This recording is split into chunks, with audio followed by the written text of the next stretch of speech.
Once again, we are together forever playing some Iron Sworn. How you doing, There we Caleb? go. I'm doing good. I'm feeling great. I feel like I've set a reputation in Iron Sworn, but Starforged, whole new game. I've only had good rolls in this one. Excuse We're me, gonna continue the streak. I said Iron Sworn. We're in Starforged. Iron Sworn Starforged. Whole different thing. Whole new chance for destruction and chaos. Caleb, yeah, hopefully you do good. Your last session was pretty damn good and kind of set Yeah, us on an interesting trajectory. We've made some progress since we last had you on. we sure have. We've killed some whales. Whales have been slaughtered for their blubber.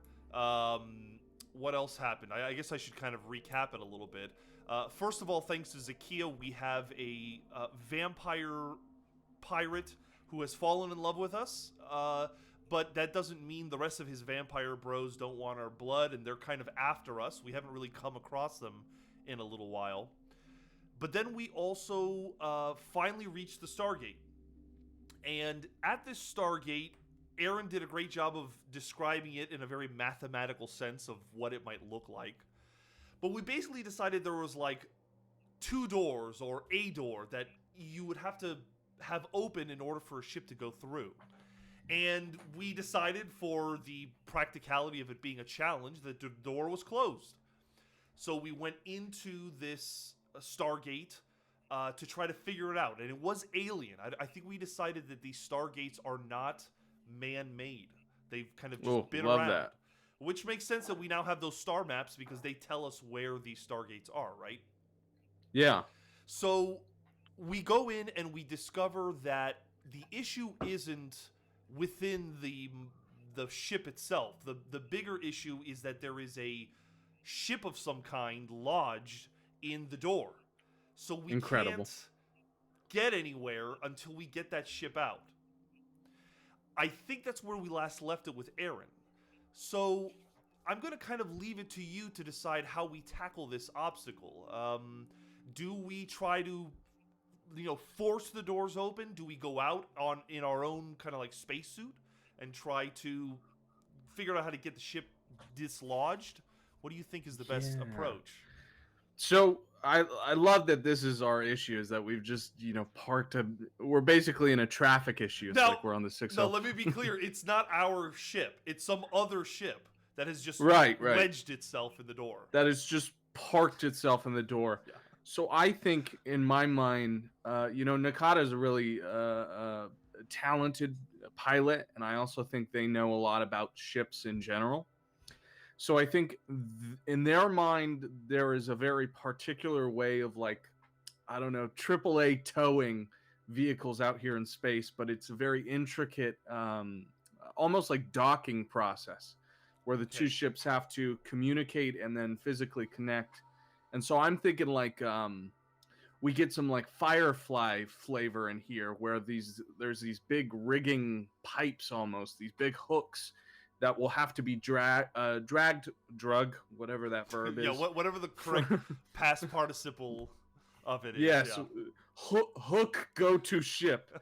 But Nakata's going to have to get out of their personal spaceship, take those big hooks, those connecting tubes, rig them into the lodge ship, and then try and sort of rocket it backwards with a show of force from our spaceship. Gotcha. So you're going to hook Pulling into it the old free. ship and then tow it away.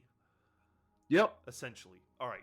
So I'd imagine Nakata goes back to the ship, gets in, explains what needs to be done to the rest of the Ironlanders.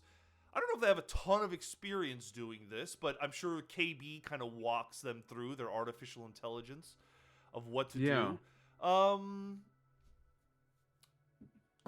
We could simply face danger as our friend Nakata gets into their spacesuit and flies out to begin the process of putting this stuff together and see how we do.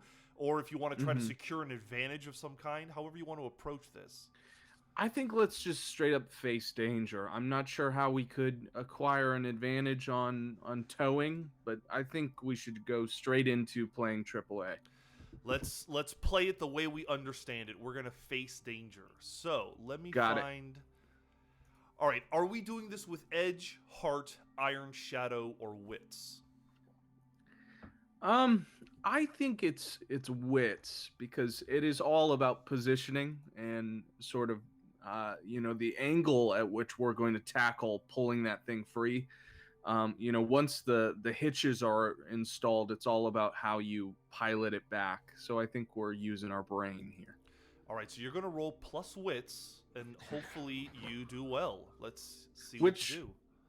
I've got to say, on this show, it is always a bad move when you're a Mayday player using your brain because we don't have one. Case in It's point. Oh, there you go. That's a critical failure, a complication. That's a That I complication. should never use my brain ever. And you rolled pretty well on that action score. You rolled an 8. But you Yeah. also rolled double 8s on the challenge die. For those of you new to StarForged, a complication is very bad. It's like a critical failure. Let's go to the handbook here and see what it says. On a miss, you fail, or a momentary success is undermined by a dire turn of events. You have to pay the price. Roll a d100 for me, and let's pay the price. Okay, let's pay it. I've heard that from you one too many times, Time Sergio. to pay the troll toll, my friend. If you want inside this boy's hole. 61. On a 61, your equipment or vehicle malfunctions. Oh no! That's a very bad turn of events. Now, because it's a complication, I'm going to have to make a roll for the ship. I believe it's a... Let me pull up your assets. So your ship has... Currently, your ship is at full health. We did repair it last session. I forgot to mention that. Beautiful. Yeah, we did find a way to repair it a little bit. But we're going to take some damage. We're going to withstand damage when your vehicle faces a damaging situation. So first, Caleb, paint the picture. How is our ship damaged? In this process. I think that once we've hitched in, I think there's something we're not completely realizing about this lodged ship. Because the concept is that it's sort of like half in and half out of this gate, right? Yeah. So I think that there is something on the other side of this gate that we did not take into account when we thought of towing this ship. And because of that, it's way heavier than we ever expected. And the calculations are all off because of that. So when we pull all the way back, it's far too much for our ship to handle. And it starts to strain at our metal. And, I picture the hitches coming off at certain points and ripping some of our hull free with it as we realize that, either that thing is lodged in something in another dimension on the other side of the Stargate, or something on the other side wants the ship a whole lot more than we do. Sure. Or the ship is maybe shaped in a way that, like, imagine a T, suddenly it just can't go backwards or something. Exactly. It's getting caught on the edges. All right, so our plan definitely fails, and we probably have to proceed with a different kind of plan moving forward, but let's withstand some damage and see what happens with that. The first thing you're going to do, because it's a hardcore complication, let's reduce the health of your ship by 2. So you're going to go from 5 to 3. Gotcha. Then you're going to roll integrity, which is just the current state of the ship, which is at +3. So roll one of your +3 stats, doesn't matter which, and hopefully you roll well. Oh. A weak hit. A weak hit. On a weak hit, your vehicle is not battered. You may lose momentum -1 in exchange for 1 integrity, otherwise press on. So you could go from losing 2 integrity to just 1, but you have to reduce your momentum to do so. Okay. You want to do that, or you want to just take that? No, I want to burn it. I can't justify taking any extra risk here. All right, so your momentum is going to go to 3. Okay. But the ship's integrity is going to go to 4. It only reduced by 1. This So yeah, there's definitely some kind of hull damage. The ship doesn't like it. KB doesn't like it. KB probably refuses to continue in this idea. We got to come up with a new idea to get the ship dislodged. What are we doing? Got it.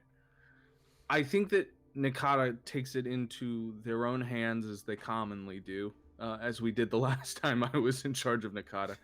I think that they're going to throw themselves basically inside of the ship, entering through the side that is still in this realm.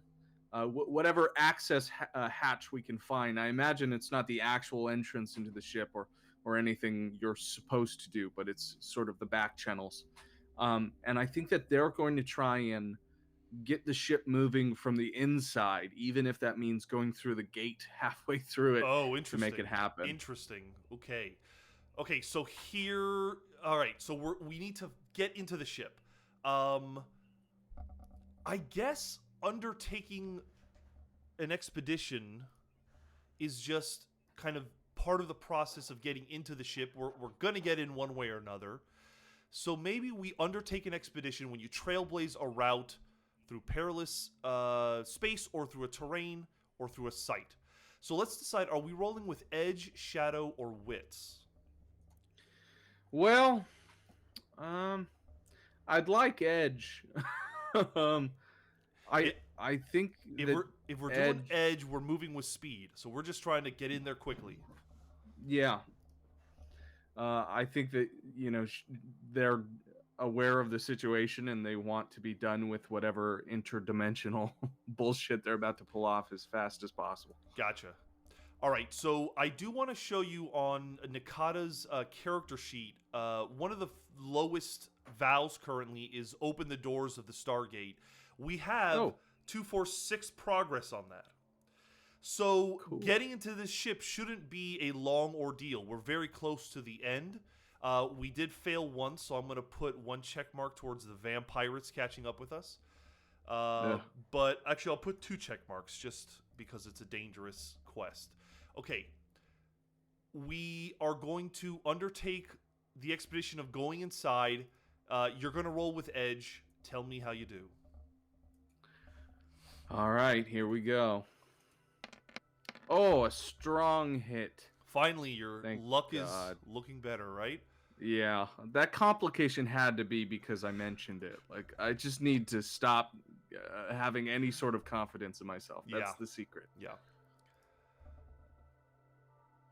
On a strong hit, you reach a waypoint.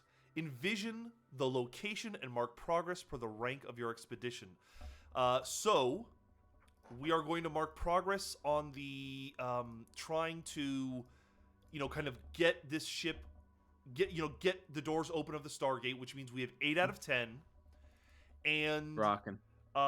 We come upon a waypoint. Is there a particular waypoint you'd like to come across? Okay, so this waypoint can be just about anything to represent we've gotten closer to the goal, right?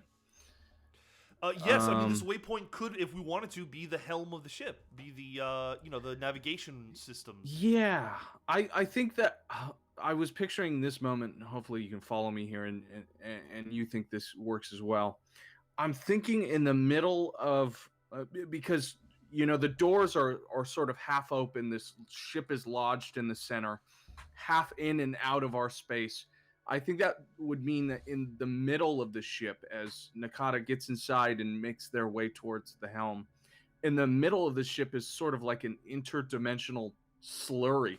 Yeah, that's interesting. Think to get to the actual cockpit, they have to move through this sort of like membrane of time and space where reality's gone all fucky in the middle of the ship. So I'm in the business of never giving us what we actually want. That's why Mayday fucking hates when I play this. But I think before we get to the cockpit, I think we got to get through this weird, there you go, Lex. Reality is fucky wucky. We need to get through the fucky wucky space before we get to the cockpit. Yeah, it's an interesting idea. I like the idea of you see the kind of the temporal rift and you go through it. Maybe you're not necessarily in the helm of the ship, but you're in the main hangar area, and maybe there's even a window or porthole, and it looks like a completely different star system. You're you can see somewhere else. Yeah, and I picture in my mind sort of like a kaleidoscope of different separate realities of ourselves. Like outside of the cockpit, we can see a world we've never been to, Hmm. but we can also see distantly ourselves looking back at ourselves in another cockpit in another Oh, time, and it's all in weird sort of Doctor Strange Technicolor and breaks out in fractals as yeah, we're moving across. I love It's a that. weird trip, man. Yeah, all right, so the question becomes: we have 8 out of 10 progress. Do we roll, and the success means we find the helm of the ship, or do you want to make more progress? You want to have 10 out of 10 before you make a roll. If I roll with that 8, it's an 80% chance, right? I'm getting Yeah, that yeah, correct. yeah. I mean, how could I fuck that up, right? So, if you want to bring this expedition to a close, meaning we find the helm of the ship, we figure out how to move it around or get it out of here, go ahead and roll 2d10, Okay, and you want 2d10. both of them, or at least one of them, to be less than 8. Oh man. Let's see. Okay. 4 and 1 is 5. That is a strong hit. Awesome. We are going to finish the expedition. On a strong hit, you reach your destination or complete your survey. Mark a reward on your Discovery's Legacy track.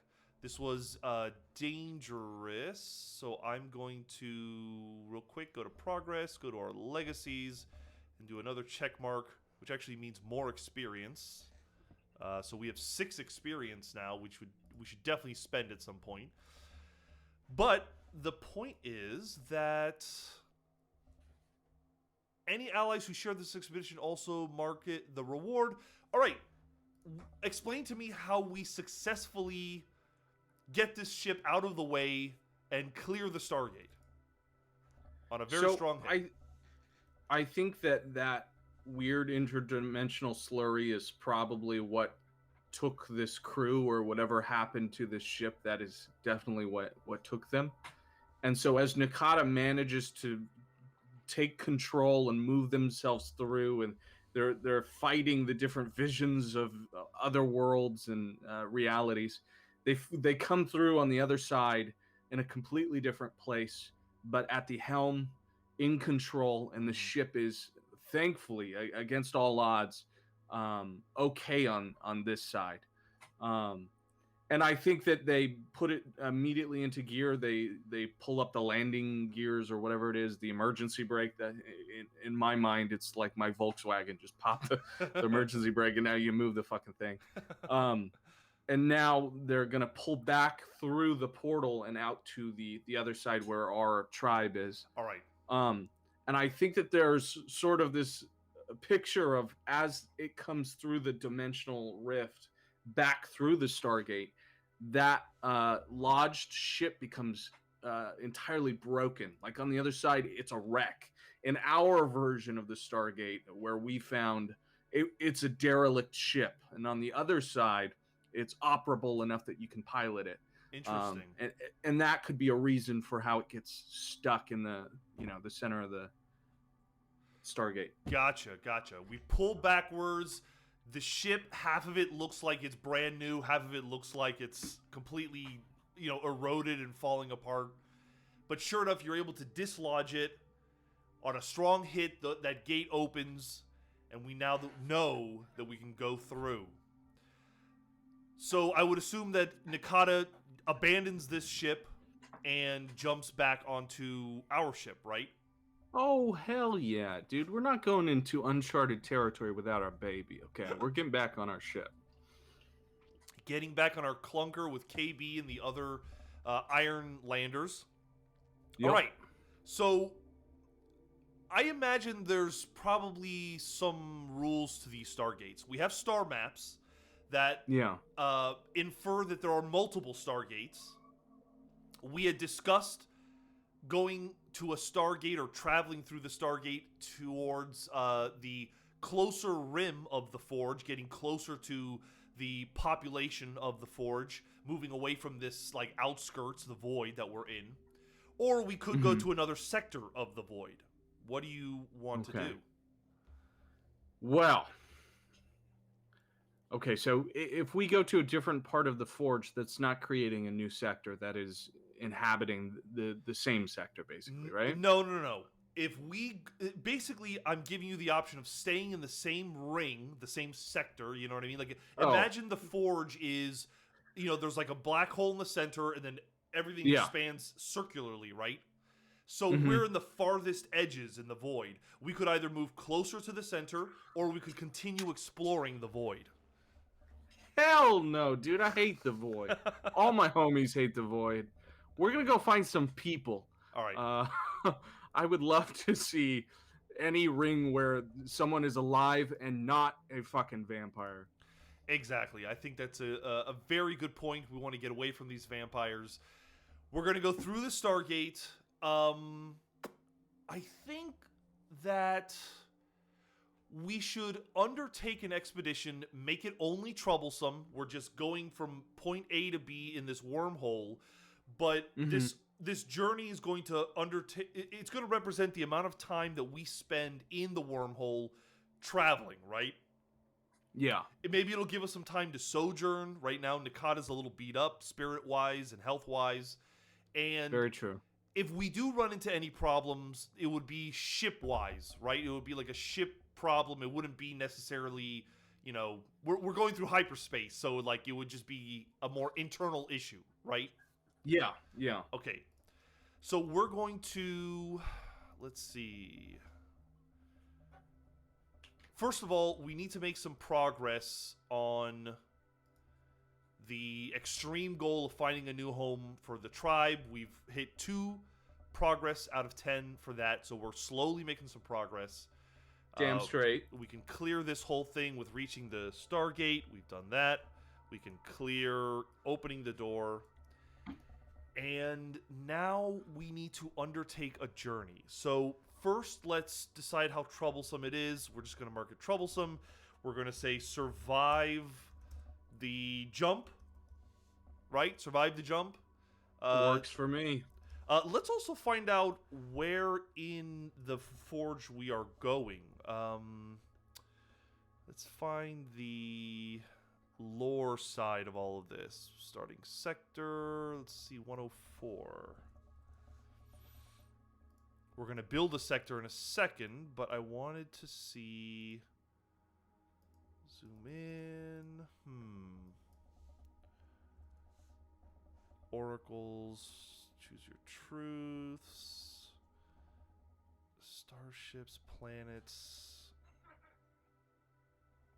I've like completely forgotten. There's this great section on just like the lore of everything. Is there like Story. a very safe sector that we could roll on, I like mean, a very safe place table? I mean, I would imagine the more central you get in the forge, maybe technically like the more society is there, so maybe the more safe it is. God, I hope so. I would hate that we get to the first ring and it's like, oh, you're in the middle of a super massive, mega death of a star. All right, so Congratulations. here we go. So we have the void, which is what we're in. The next Yeah. closest ring is called the expanse, and it's explained as only a few bold pioneers have delved these far-flung reaches. If you're ready to face the dangers of lonely exploration with uncharted space, start here. Okay. So the expanse is a little bit better than the void, but not perfect. It might be a nice habitable zone where we can find a planet where the jungle is going to leave us alone. That big corporation. Hey, I know that this is sort of like opening up the kimono here, and I know that this is taking us apart from what we're talking about here, but did that just say under the void paragraph not to start your campaign here? Does it say in great big bold letters, don't start your campaign here? Don't start your campaign here. Yes, it does. What have we done? So, We just break every roll we get, right? yep. Let's do the Congratulations. expanse. Let's make this a real campaign. we can start the credit roll here. This is where like Spider-Man No Way Home pops up right here. The credits start. After We'll go yep, to the expanse. after 7 sessions, we are officially starting our StarForged campaign. I'm so excited. Yeah. We can tell Sean Tompkin that we did not break the rules and start in the fucking void. I'm sorry. We'll never do it again. Well, I think our campaign might be an example that he might need to remove that line because I mean we did it. We did it. Okay, Yeah. we're undertaking an expedition. Let me go to the moves here so we know exactly what we're doing. This we are going to either move with edge, shadow, or wits. I kind of think edge is the only thing that makes sense since we're in hyperspace. Go ahead and roll plus edge. I will. And hopefully you roll well. And hopefully we make some don't progress. say that. It's a weak hit. It's what they used to call me in college. On a weak hit, as above, you do reach a waypoint.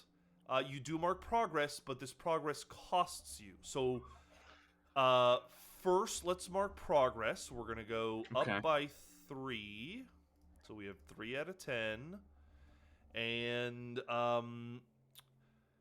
we reach a waypoint. We can decide what that is. But we do have to either suffer a move or face a peril. And a peril would just be rolling a d100. Okay. Suffer a move, what does that do us? We'd have to either suffer damage to the ship, damage to ourselves, a stress. I don't want any of those. Yeah. Let's do a peril. Okay. Roll a d100. Let's find out what peril we kind of have to deal with as we're hyperspace traveling. And you know what? The last Oracle roll really lived up to our idea that it just sort of fills in with what's appropriate. So let's see if this one does too. What is it? 68, which is one less than it needed to be. I know. Almost 68. Nice. Power fails. Power fails. Oh, what a great reason for a sojourn. In my mind, we like zap into that sort of quantum realm, you know, Star Wars, you get the big fucking white beams shooting across the ship, right? We're zooming through the fourth dimension, whatever it is.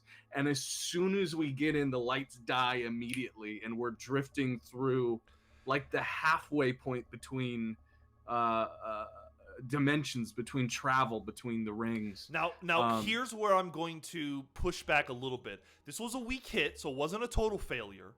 I think the ship goes dead, but it's still in hyperspace. It's still traveling at light speed, you know, because this Stargate is doing the work. You know what I mean? The Stargate is just throwing us through a hyperspace tube. So our issue is we're going to come out the other side, but we're going to come out with no power. So maybe we should work on that. Ooh. Okay, yes. So we're still, you know, rocketing towards our destination, but with no power, we have no life support system. Yes. So it's a matter of if we don't get this fixed pronto, we're gonna fucking die. So I'm gonna present an option to you. We can either continue to undertake the expedition, getting us that much closer to getting, you know, ending the jump, or you want to divert your attention to trying to get the power on. We'll say that they'll survive the jump. The jump's not going to be more than an hour, I think, of travel time. Yes. Now, if I sojourn, does that get in the way of either of these options? Let's look at sojourn, because I think sojourn is meant to take some time, and I'm... Yeah, because I don't think I can sojourn if I can't, like, see. Fair. Or breathe. Fair. Yeah, you can't really relax, that's for sure. Let's see. We don't want to suffer. We want to recover.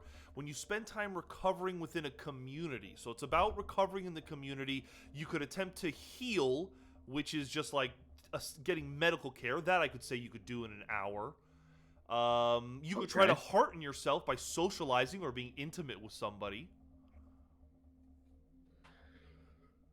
Okay. I still don't think we can be intimate if the lights are off. Well, I guess you can be intimate if the lights are off. Hey, whoa, what are you saying, Caleb? You can be intimate whenever. I think it's tough if you're dying of lack of oxygen then. I'll put it that way. Let's deal with this power situation. All right. Because I think there's also this implication of we're flying through, you know, the interdimension. God knows what time does here. Sure. So who knows if, you know, it's going to go out faster than we expect it to. Let's fix this shit. Okay, let's not make this too difficult. Let's decide a role that will solve this problem. Maybe we can make a Okay. repair roll, which is Beautiful. usually used to fix your vehicle. Okay. Let's see, make your own repair or direct a companion. You can roll plus wits. On any kind of a hit, you can gain repair points. We'll say that it won't repair your ship, but it will get the power back on, right? So it's more of like a flavor. We accomplished it. You know what I mean? Gotcha. Okay. Parker Woodley's That. back with their ridiculous comments in our chat. Okay, so roll plus wits, and let's see how we do. We missed All you, right. Parker. It's been a couple of weeks since we've seen you around. It's good to see you. Let's see. We're gonna roll wits for all the kids who will die in the climate All right. wars. This is for them. A weak hit. All right, so on a hit, which we got, you gain repair points, and we will say that the power comes back online. What do you think was the problem? Why did it shut off? I think there's a lot of stress involved in cutting metal through, other dimensions, and I think the reality of the trip was too much for a rust bucket like our ship. Yeah. I also think that maybe ships that undergo these sort of travels would have very particular means put into the ship's equipment to be able to withstand something like this, and I don't think we know that. We're dummies.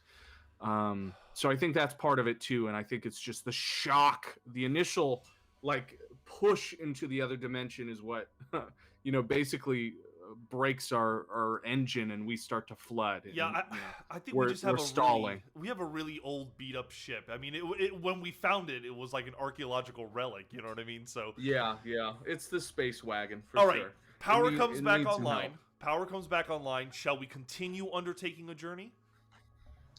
Hell yeah. Well, no, I want to sojourn. I forgot. I'm sorry. I forgot my own shit. I mean, I think that we're still going towards our destination, but Yeah. we're treating this as a moment of peace because for Okay. whatever reason, I think we're alone here. All right. So let's do something with Sojourner. You will be rolling plus heart. So go ahead and roll that. Let's see how you do. Okay. Weak hit. Boom. Take it. On a weak hit, as above, which means that you can make 2 of these recover moves: heal, heart, and Okay. repair or supply or resupply. Okay. But time is short or resources are strained. Time is short. You and your allies each make 1 recover move instead of 2. So you're only going to make 1. You want to heal or you want to hearten? Oh, we got a hearten, right? That helps our spirit. Your spirit is the lowest, yeah. Yes, let's hearten then. All right, again, roll plus heart. Okay, give me 1 second because my fumble fingers exited out of the roll 20. Oh I'm no! sorry, chat. Oh, no. I'm sorry. Let me Okay, see. I'll do it for you. I can roll. Oh, heart. do Sure. not. I'm here. All I'm right. here. Do all right. not. All right. Hands off. I need my luck. That's An opportunity. That's why you roll. Whoop. That's excellent. On a strong hit, you find your companionship or comfort. You take your spirit is strengthened. If you are shaken, which you are not, otherwise take +2 spirit. If you make this move as you sojourn, take +1 more. So you're going to take a total of 3. Interesting. Beautiful. So 3 spirit. I'll take it. And it's an opportunity, describe to me how this is even better than just gaining 3 spirit. And, I'll even allow if you want to increase the spirit by 1 or something, if you wanted to do that. How about this? Would you give me 1 health to go with it? Sure. And I'll give you some explanation. I think Yes. that in the absence of power and getting it back on, the lights back on, everybody brought back under better spirits, realizing we have so much time, I think we all sit down and we get to reminiscing about where we've come from and everything that's happened up to this point. And someone at that communal table reminisces about a recipe from home. some sort of meal that we all used to love. And I think it comes down to trying to recreate that under intergalactic measures to try and, chase the nostalgia of, can we create that in space?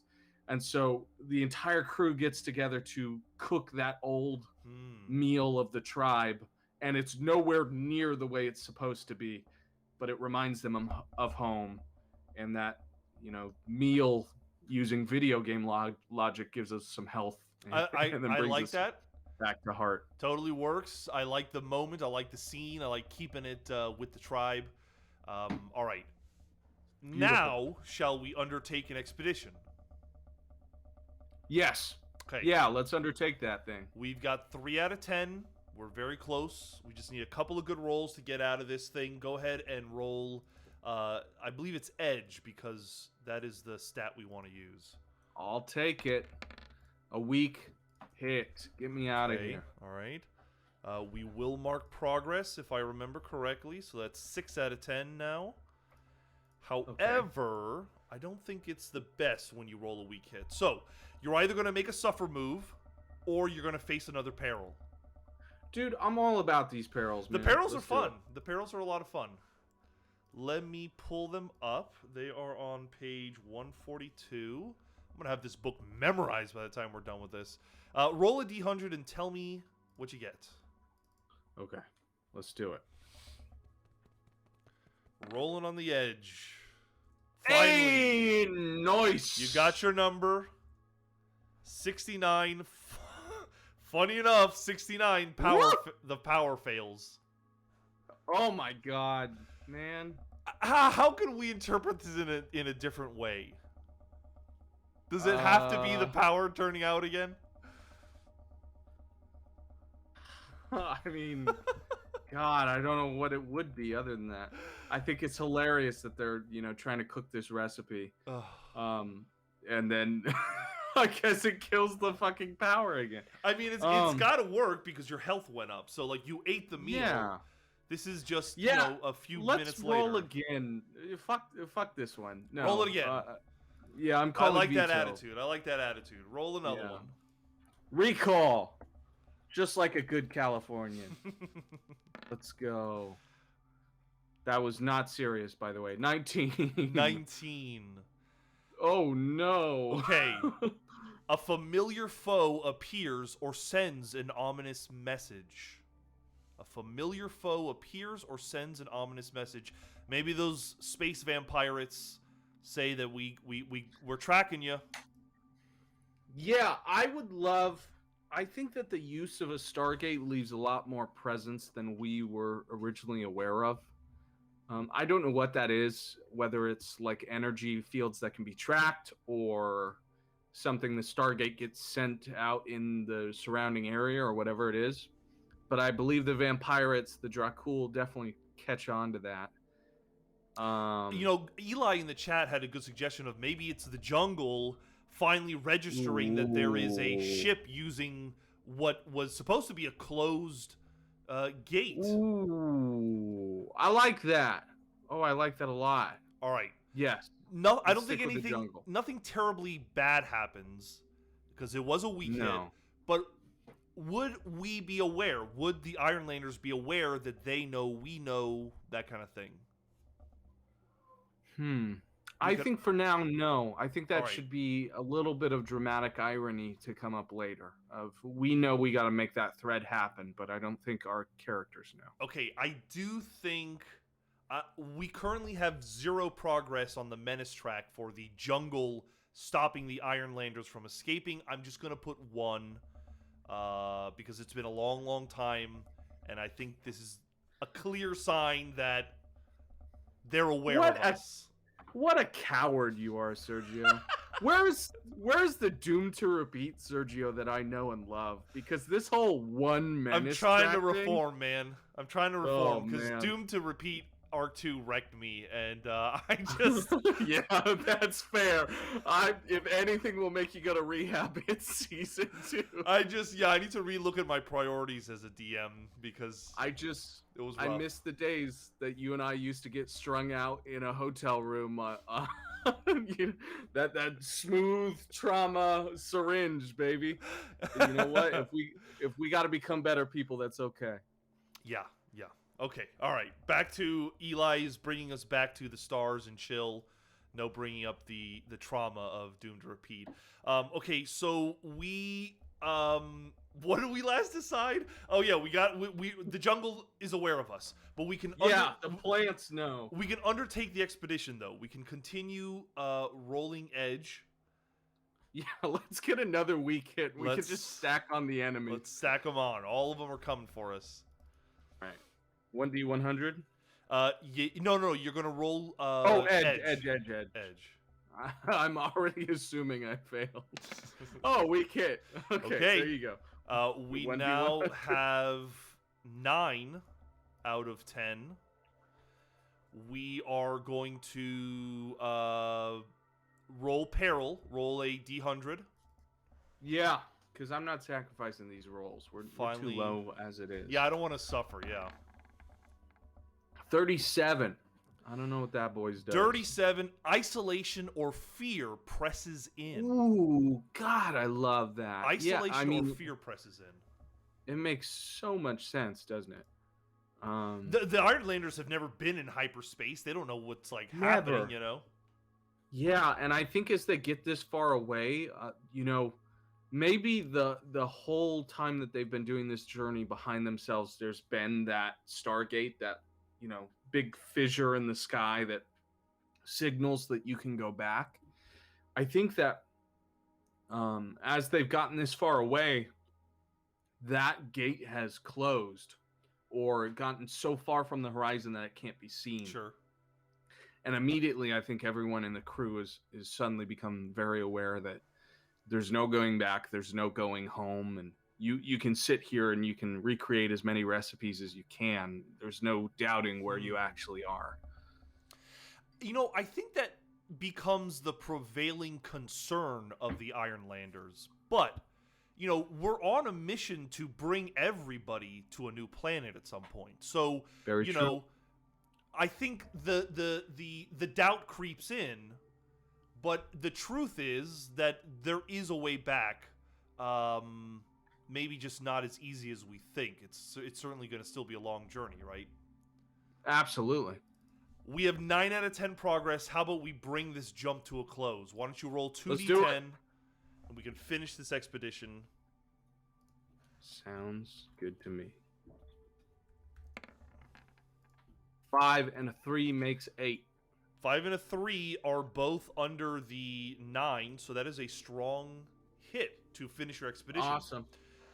You're going to mark some progress on your legacy track. Let me go to progress, and there is the legacy. We'll go another half, and we've done it. We've come out the other side. Oh, incredible. So the first thing I think we should do is...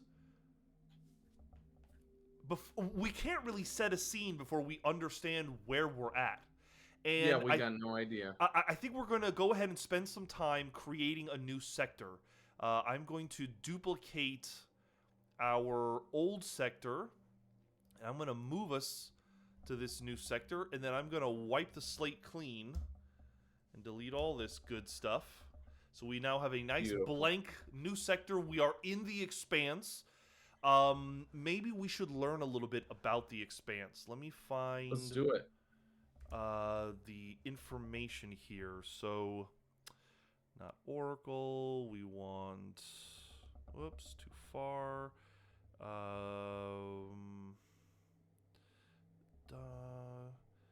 Set the scene. What is a sector? Okay, here we go. 104.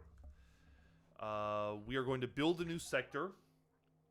You could jump to a pre-generated sector if you want, but this will take about 30 or so minutes, knowing us. Let's do it. Let's really knock it out. What is this pre-gen stuff? We've never pre-gen before. Why start now? All right, so if we're in the Expanse, it recommends that the number of settlements would be 2. Settlements can be planet-side habitats, orbital stations, or deep space facilities. They offer a place for you to recuperate after your adventures in the Forge have taken their toll. More importantly, Ooh. settlements are a nexus for role-playing and quest opportunities. So we're deciding that there are like hubs, like genuine places that are inhabited, have cultures, and are thriving in some way. They're not just like Right. these little space stations we've been coming across, right? Yeah. Did you want to say something? I love the idea of an orbital station being like a huge part of this All right. ring, All which right. I think I'm going to bring in at some point. So we like the idea. I'm going to open a new Word document and kind of have some wording here. So we like the idea of a orbital space station of some kind. And then what about a planet? Like a inhabited planet. So I think, in my mind at least, I'll see what you think. I think that it'd be really cool to add to our challenges because we got a long way before we find a home for our tribe. What if, the last ring we came from was so full of dangerous planets? This ring that we've come to barely has planets. Okay. So there is that big orbital station that figures as the main point of contact for communities in this sector. Okay. And then there's one inhabited planet that's like vastly overpopulated is my idea. And then there's a few others, but they're really difficult to colonize or to terraform or complete anything that would help us out here. Gotcha. So what is your idea then in terms of, other than a space station, what's another, we can make a roll for it if you want to kind of let the rolls decide. Yes, let's decide on the planet, because if All we've already decided on the station, we might as well put in something that we can I see what you're saying. It's probably a planet, but let's kind of roll for it. All right. So yeah. settlement oracles are on page 160. Let's see. It is a, let's see. Do we want to decide the planet or the settlement first? Let's decide the planet first, and then that might inform the settlement. Okay. We're going to go to the top of this. Not the Spaceborne Peril. We want to decide planets. Roll a d100, and let's see what funky planet we discover. We have got a 100. Oh! Interesting. So here you go. A 100 is a vital world. A vital world. Interesting, right? So let's find out what a vital world is about here. Let's pull that up. Here we go. This diverse life-bearing planet might provide some small measure of hope. We can decide on the type of atmosphere. Okay. Roll a d100. Yeah. Let's do it. I'm telling you, these oracle rolls, it's like they can hear us. It is quite freaky. Every time we do this. 96, a reverse nice. Ideal is the atmosphere. It is an ideal atmosphere. Oh my god. All right, now let's decide on settlements. It's going to be very interesting if we get 0, but we are in the expanse. So if we get under 80, there are no settlements on this planet. Roll a d100. Let's see what happens. Is there any way that we could side this one, or at least say that we're not going to roll a 0? Because in my mind, it's incredibly vital planet, incredibly perfect for all environment. Right. But this place has been settled. I mean, my idea is that yes, it would have been perfect for our tribe, but it is full, packed to the gills with people. Whoever's lived here has lived here for a long, long time, and there's no room for us on this place. So our options are an orbital settlement, a planet-side settlement, multiple settlements, and settlements in conflict. And maybe settlements in conflict is a good implication that it's full. Yeah, let's go with settlements in conflict. All right. There are many nations, all of which do not get along. Got it. Let's do this. So we have a planet, a vital planet, has an ideal atmosphere, although how it could have a fully packed population and not be suffering some kind of atmosphere Let issue me is interesting. let me introduce you to planet Earth, my friend. We're gonna fuck this thing up in a couple, centuries anyway. Yeah, I suppose you're We're right that if but then that's interesting. Okay, all right, all right. Let's keep brainstorming. So we have the settlement trouble. The okay. settlement is in some kind of trouble, is what we decided. Yeah. But then let's decide what is observed from space. Give me another D100 roll. Ooh, I like that. I like that. What is Let's observed do from it. space? I almost rolled a D1005, so I'm not gonna do that. I rolled another 100, Dude, this believe is it or not. crazy. All right, let's see what we get. Yeah. There is a precursor vault that is orbital. What? That's incredible. So this planet has a moon or something that is orbiting it. That is a vault in and of itself. Yo, okay, I got an idea for our settlement conflict. All right. We are in conflict because everyone is fighting over who has property ownership over the vault and who has right to open it. Is this like Pandora, like in Yeah, this is like Borderlands. Exactly, Borderlands. Yeah.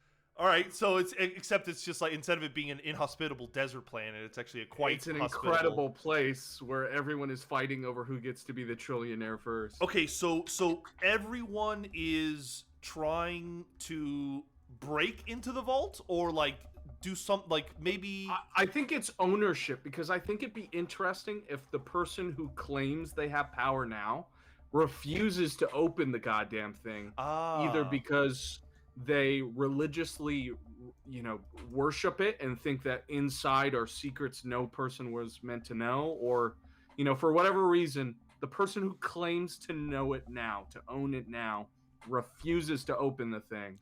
And there are like rebel insurgents or other countries that are fighting to take over the right to open it. I think it would make sense that the person that currently owns the vault might be a prominent member of the jungle or one of the other major organizations, Love that. Let's make him let's make jungle a major influence on this planet, because then we can draw in some interest with our menace. Gotcha. So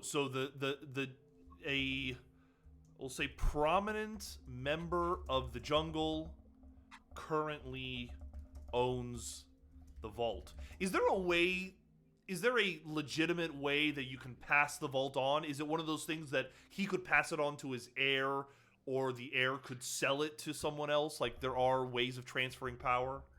I think there absolutely is. I think it's probably baked into their government, and maybe there is like like the passing of the crown and the rod or whatever they call that. Like with each decree, there's a whole lot of paperwork that goes into it, but there's also an actual key to the goddamn thing that, whether symbolic or not, allows you into the vault. Okay, this is interesting because like the Ironlanders might want nothing to do with this vault. This is just all cool world building at the moment. So yeah, exactly. All right, so let me go ahead, keep going. I was just going to say, God knows we can probably come up with a reason why we get involved in that shit, even if it has nothing to do with us.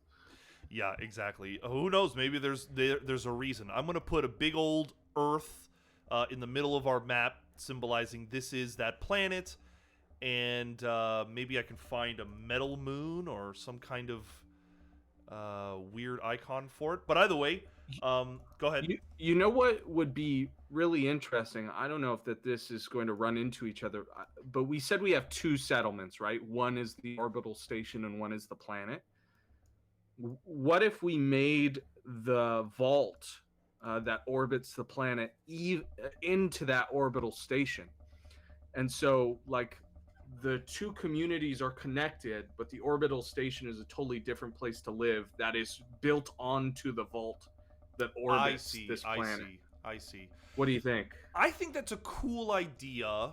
A part of me kind of wants an orbital station that is built for, we're in the expanse and like people are out here for mining and exploration and stuff. I kind of like the idea of an orbital station that's there for like all the miners and the folks that are doing all the Ooh. hard work. I kind of feel like if you're gonna own the vault, you're not gonna let people kind of live and build stuff on Build it. on it, yeah. I think you're totally right. I like the idea of exploring what it's like to mine space too. So let's go with that. You're All right, totally right. so let's just finish up this planet because I like where this is going. So we've decided that there's a precursor vault that's orbiting it. Let's decide the diversity of this planet. Give me another D100, and I think this is just the different biomes that we can find here. If you roll if you roll a 91 or up, I'm gonna freak out. 56. Okay, So all I'm right. taking a break. There are 3 diverse biomes, so we'll say that there is, Okay. lush jungle. Well, give me another one. Let's go with like idyllic plains, like beautiful green grass plains that go on for miles. Grass plains, maybe like large swamp marsh areas. Yeah, let's go with a swamp. And what else? Maybe beautiful seasides. Yeah. Lots of beachfront property. Yes, I think that's perfect. I think like vacation resort, tropical paradises. All right, we've basically created the garden planet of Naboo, but that's fine. Yeah, you're so right. Shit, we accidentally Nabooed. Oh no! Accidentally? I didn't accidentally. This is incredible. We'll call this Banu for now. Yeah, our planet Banu. And I think that's, unless we want to talk more about what's going on with this planetside feature, life, planetside peril, planetside opportunity. I think we can kind of start talking about the other one. Yeah. Okay. I think I have a name for this one too. If Go we're ahead. not connected to Banu. No. I think we should call it, and this may be a Vampire the Masquerade reference, but it's all that's stuck in my head lately. But I think we should call it Enoch, which is the biblical first city. It's Enoch, and it was like considered to be an outright paradise, like a beautiful place to live, where, like original utopia, basically. Gotcha. I think it works well with this place. Do we want to come up with a name for the vault? Is it called just the Vault Moon or the? Oh, we got to come up with a cool name, because if the jungle is using it as like a religious front or political front to control people, then it has to have an image that's bigger than Enoch. Oh God. With this whole precursor vault vibe that we've been going with, the last one was super trippy. Remember, it was like an MC Escher painting. It was always changing, and we definitely implied that it was probably created by aliens or another race. I like the religious angle that, like, maybe there's a legend that maybe it's called Pandora. Maybe they think there's a treasure inside or something like that. Or maybe it's love that. Shangri-La. Yeah. Ooh, I love that. We could also try to roll for it. There might be some names. We can roll for it. Maybe it's going to give us something that's better than we're thinking.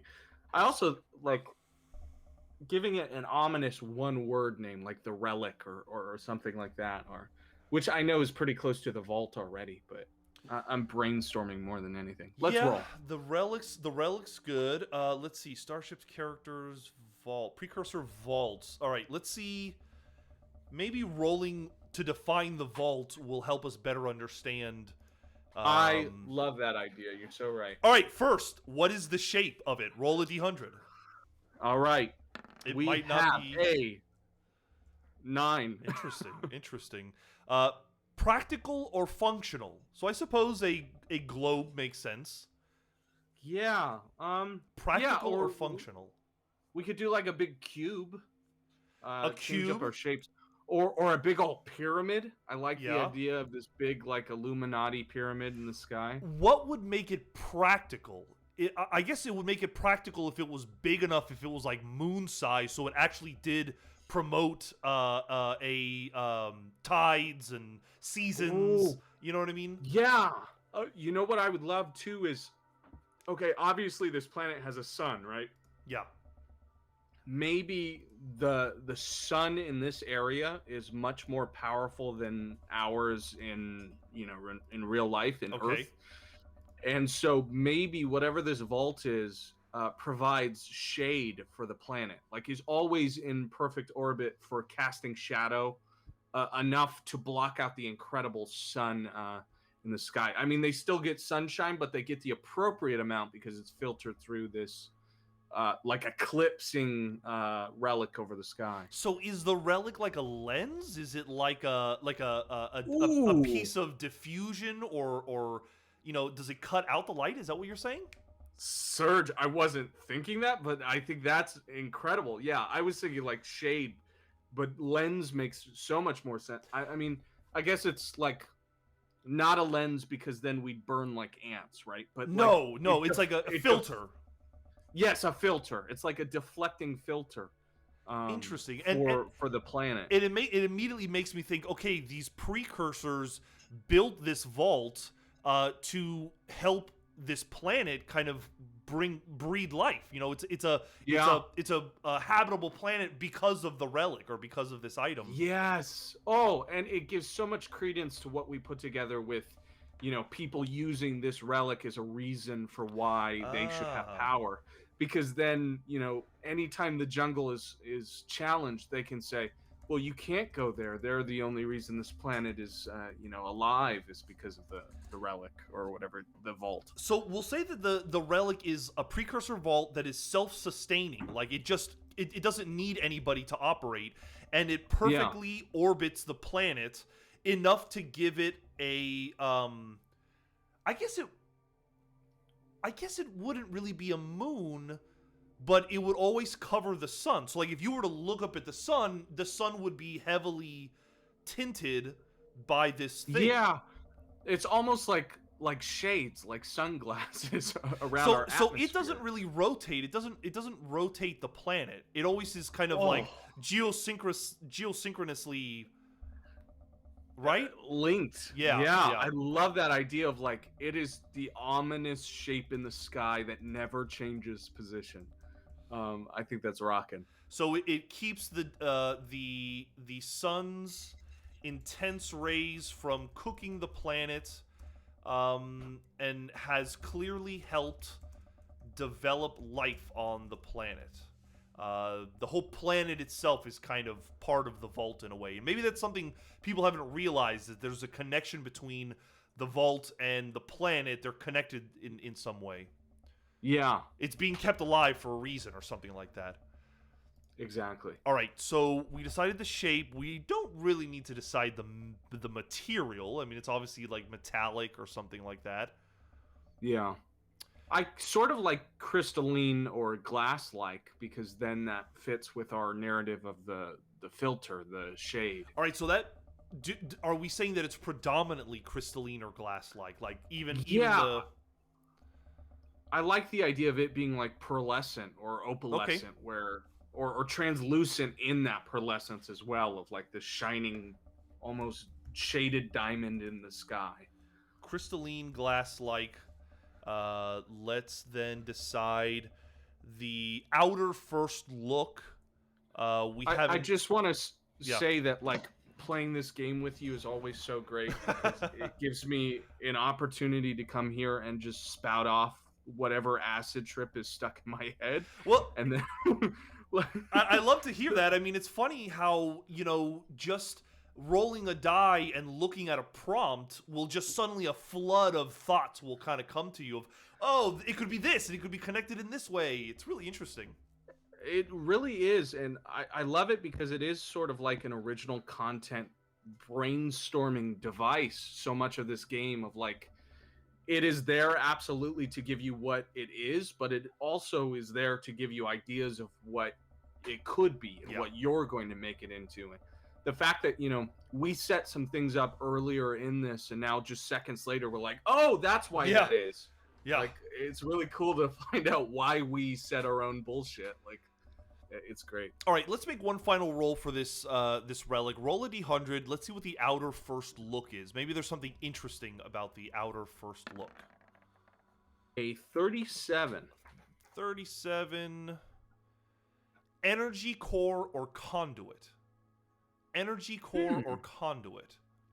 I mean, maybe, honestly, maybe the thing is powered by the sun. Like, why wouldn't it? It absorbs the sun and then filters out, all the bad radiation stuff. Maybe it absorbs that radiation. Oh, what if there's like a permanent sun flare that's sort of shot at that pyramid at all times? And so, like, you do get this picture of a beam from the sun that's firing and then focal pointing into the pyramid and then being diverted through the filter. Oh, that's interesting. I like the idea of that's why this lens is here, or at least why scientists have theorized why it's here, is because there are a lot of sun flares, a lot of sun flare-ups, and they would be devastating to the planet if it wasn't for this thing. Yeah. Oh, that's awesome. Now I'm trying to think of like a name, like, because now you just mentioned something about like seeing the lens flares. Like, what if you could see those flares in the lens, and sometimes it looked like a person or a creature or something. I'm thinking of the Phoenix, or I'm thinking of. I love that.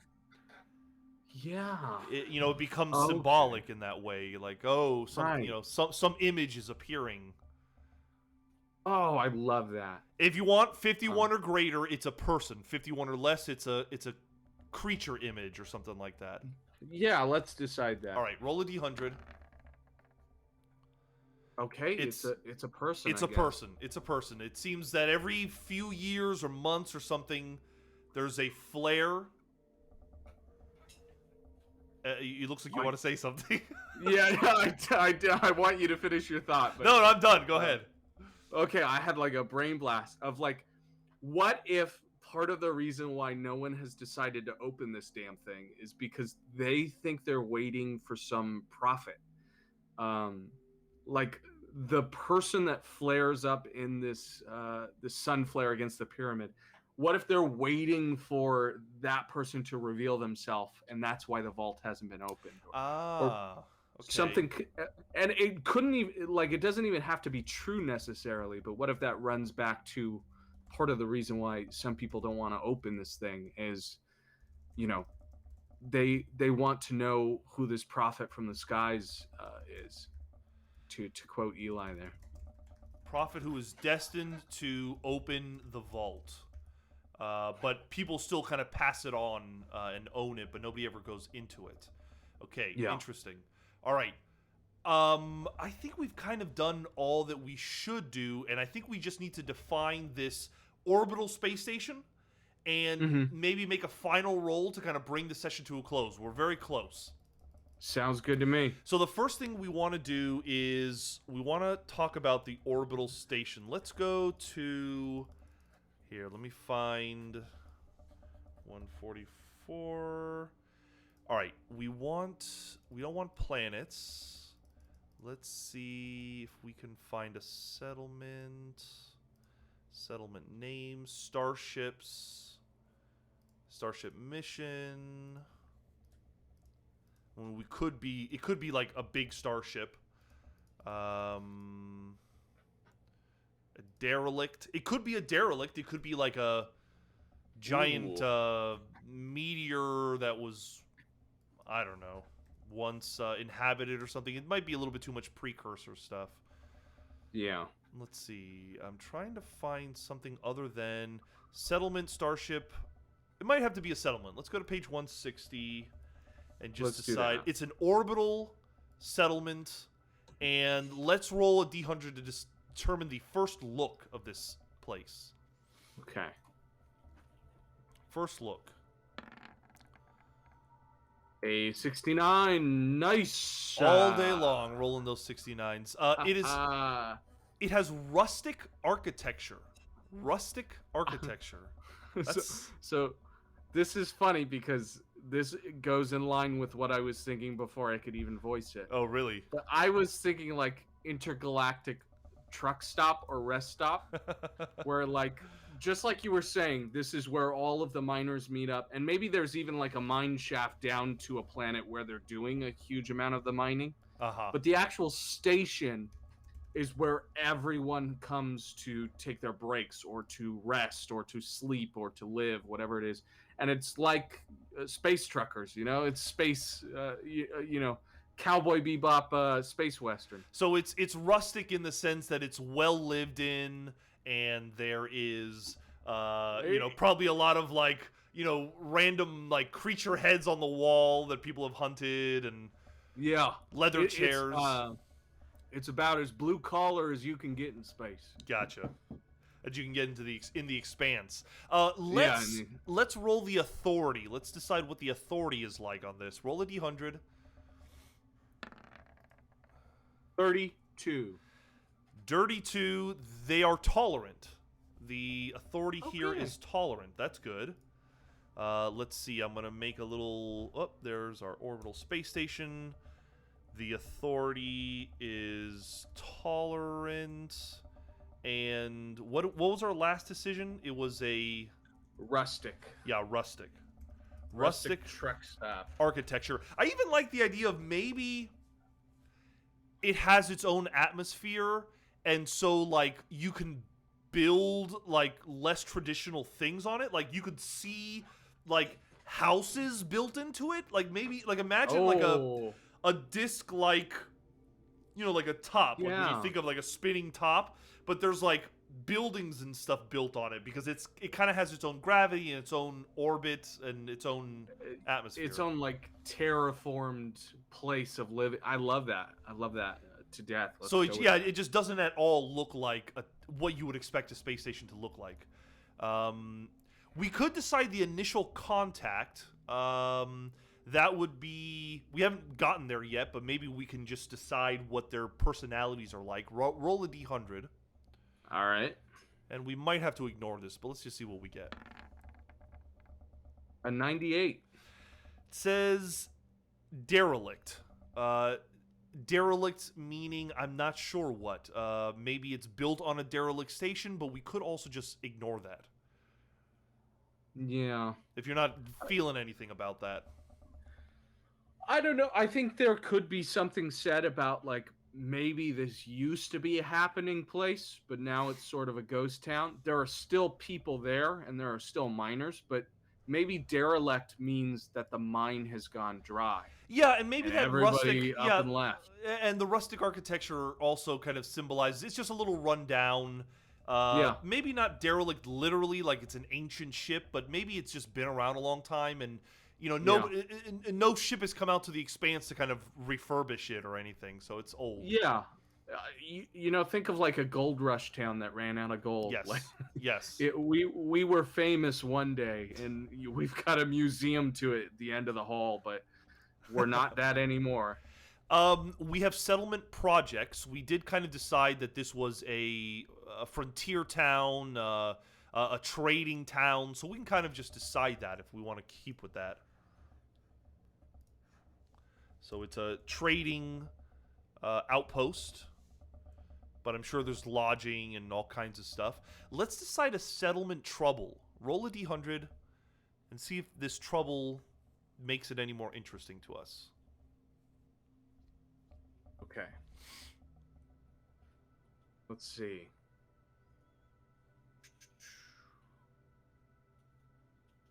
There we go. It is a 93. Rolling high today. I know. All right. Not when I need it. 93, roll twice. So roll 2 more d100s, and those are going to be the settlement troubles. All right. We're in a lot of trouble. We're going to get 2. A 73 and a 97. 73, strange phenomenon. But a 97, roll twice. Okay. So we have a lot of interesting elements shit. here. Yeah. Give me another 2d100. Got it. A 37 and a 14. 37. Okay, a 14, Clash of Cultures. I'm just writing these down. Clash of Cultures. And then with what was it? 37? Was the other one? Yes, 37 was the other one. Hazardous environment. So we have a strange phenomenon, a clash of cultures, and a hostile environment. Wow. Maybe the strange phenomenon is creating the hostile environment that is making the Yeah. culture clash. Let's really give this like a a TTRPG like Quest Town vibe, All right? right, all right.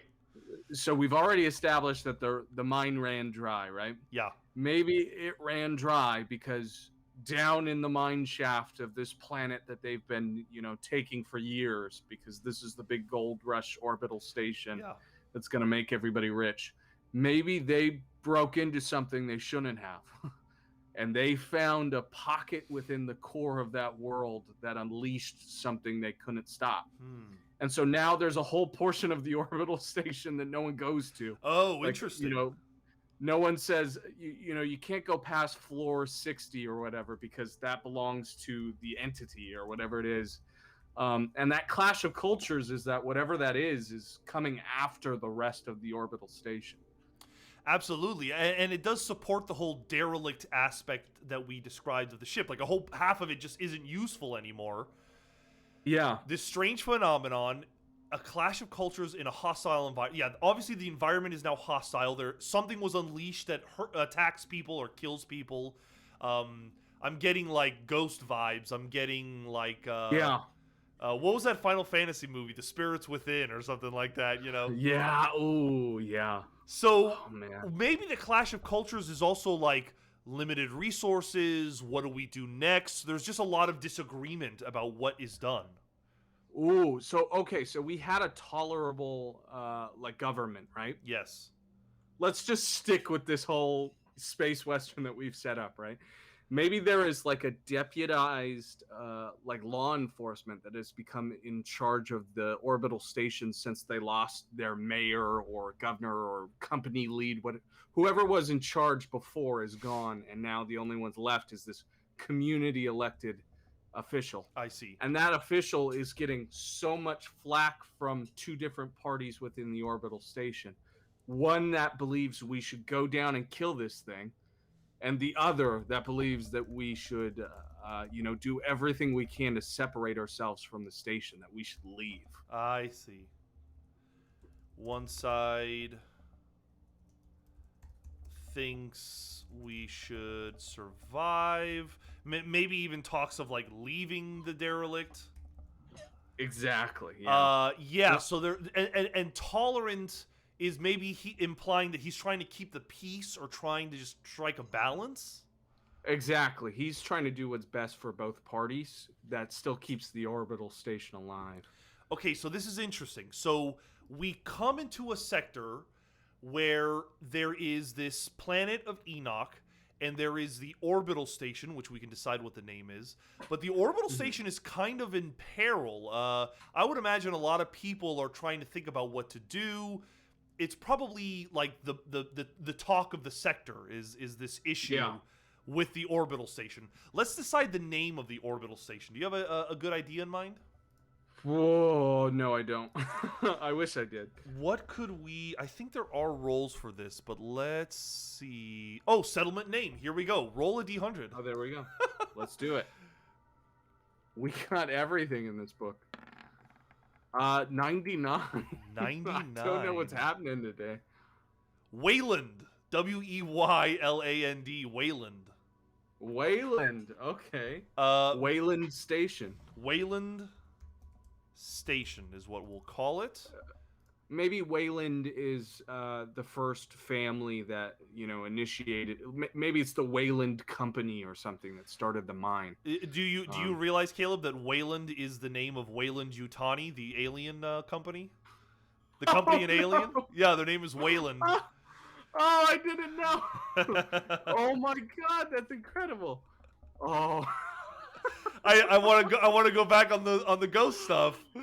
You're so right. Oh my God. I mean, known as the company. I've only known it as the company. I didn't even realize. Yeah, Weyland-Yutani is the full name of the company that settles on the alien planet and all that stuff. We have to lean into this. Okay, now. all right. It's got to Ghost be Station. face huggers and aliens. We're just adopting 100%. all the sci-fi tropes in our StarForged. We've got Borderlands and Naboo on one side. We've got Alien on the other. Okay, so strange phenomenon, I think should be a little bit more than just aliens, though. Maybe the strange Oh, phenomenon totally. is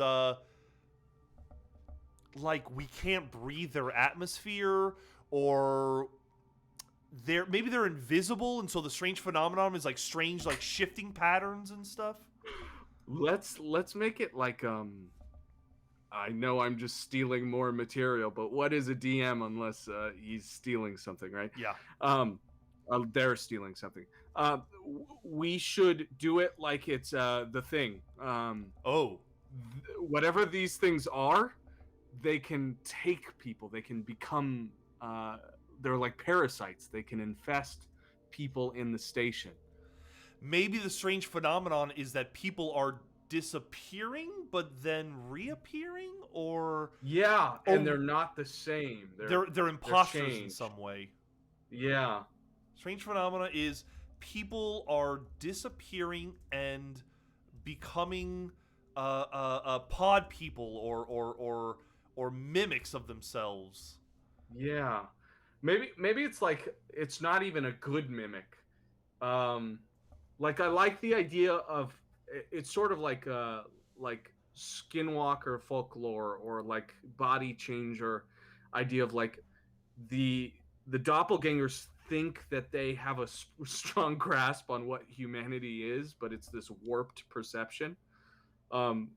So it's sort of like uncanny valley when they come back. All right, all right, um all right, all right. Let I want to lean into this because there's an episode of Star Trek Voyager where oh, the ship, everyone on the ship doesn't realize that they are they're basically a mimic of the real ship and all the real crew, and it's like a planet that like copied the ship and like sent a copy of itself off, but the farther away it gets, it deteriorates. So what if like what? people are disappearing, coming back, but then like a few days later they melt in the mud or something like that, like they're Oh God, like, that's incredible. yeah, like the mimics are, the doppelgangers are not fully realized, but they think they're themselves.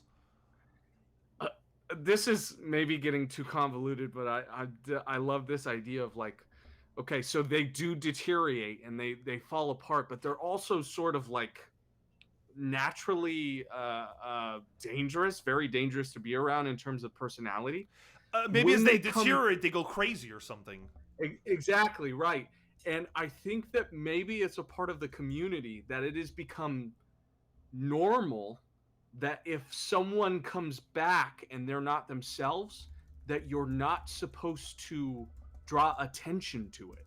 Like there are these people who are changed completely by the situation, but the minute that they're called out as being whatever that other Oh, thing is, they oh, become manic and they attack and they take over, and you know. that's a uh, terrifying existential like situation, because like I know you've come back from disappearing for a couple of days. You're probably a doppelganger, but if I bring it to your attention, then I you, could you, lose my life on your reaction. oh, that's a weird setup. I really like that. That's interesting. Okay, It's great if we get involved too, because then you have this character of the law enforcement, whoever that is, yeah. and then us involved of like how are we going to navigate who's who and whether we accuse them of such, and you know. Well, I think we find ourselves having created our sector.